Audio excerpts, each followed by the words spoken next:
Oh là là, Joe, tu as la première. Bien la première question. Avéro, si aujourd'hui ton nom fait le tour du monde, si tu as aujourd'hui une identité visuelle et sonore remarquable, c'est bel et bien grâce à la musique, celle que tu fais. Bien sûr. Et la question de base et de souche, c'est comment est-ce que tu y arrives? Comment est-ce que tu t'intéresses à la musique? Bon, au départ, tu vois que c'est le Kwata, non? Ça fait partie de... Tout jeune pense briller, si ce n'est pas dans le foot, dans la musique, en fait, c'est de penser briller, non? Je me trouve dans la musique en tant que DJ, dans le quartier, souvent, ils quittent le foot, je go dans un truc. Je fais les atalakou, les Ivoiriens et tout. Et puis le soir, je me retrouve à faire le DJ, tu vois. J'ai fait ça pendant pas mal d'années. Je me suis retrouvé au studio parce que les gars me disaient que, gars, on voit le thème vocal. Tu peux, gars, essayer au studio. Et tu vois qu'on est là, bro, tu vois. Donc ça commence par le DJisme et puis... Atalakou, il y a aussi la passion. Depuis que moi je suis bébé, moi je danse dans l'Njoka, tu vois. Ah donc bon, ça faisait la Je savais qu'il y avait un talent. Tu faisais tout ça en même temps que tu allais à l'école, tout petit? Ouais, j'essayais de joindre les deux. Et les parents étaient d'accord? Non, tu sais, des fois on fait les trucs pas... Quand tu dis qu'ils n'aiment pas mal, tu vois que c'est pour ta passion d'abord. Tu sais que les parents sont fâchés, mais il faut mais faufiler, tu essayes.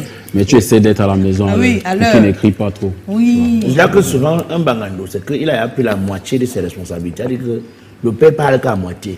L'autre moitié, c'est lui qui décide. Qui décide, oui, c'est un bangando. Oui, mais quand on a commencé très jeune dans les milieux de la musique et de la nuit, la crainte souvent des parents, ce sont les vices qui tapissent le... Oui, bien sûr. La drogue, l'alcool. Comment toi, tu as réussi à l'époque à les éviter au point? Après, tu sais ce que tu veux, non? Ouais. Dans la vie, il y a les objectifs. Toi, tu dis qu'il a évité, il fallait laisser dire. Est-ce qu'il a pu éviter vraiment?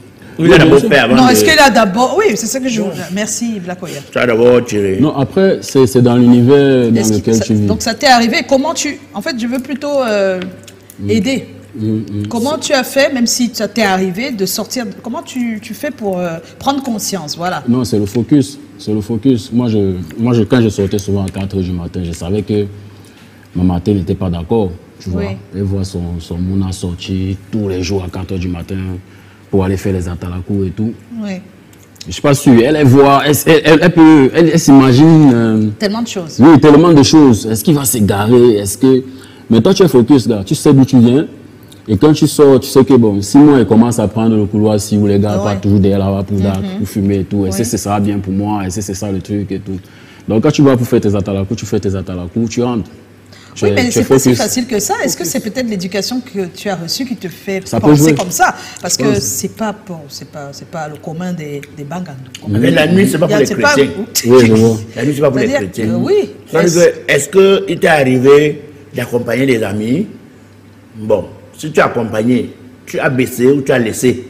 Comment tu as fait? Il était seulement qu'il faut filer là comme ça. Il dit que gars, vous êtes d'accord? Ah non, il me dit que est-ce que tu dis est-ce qu'il y a ça, tu vois? Donc il faisait le malin quoi. Oui, il a déjà le modèle. Oui, le modèle. Donne-moi le mégot. Il dit devant ça l'étouffe. Il parle. Mais comment tu sors de là après? Comment tu fais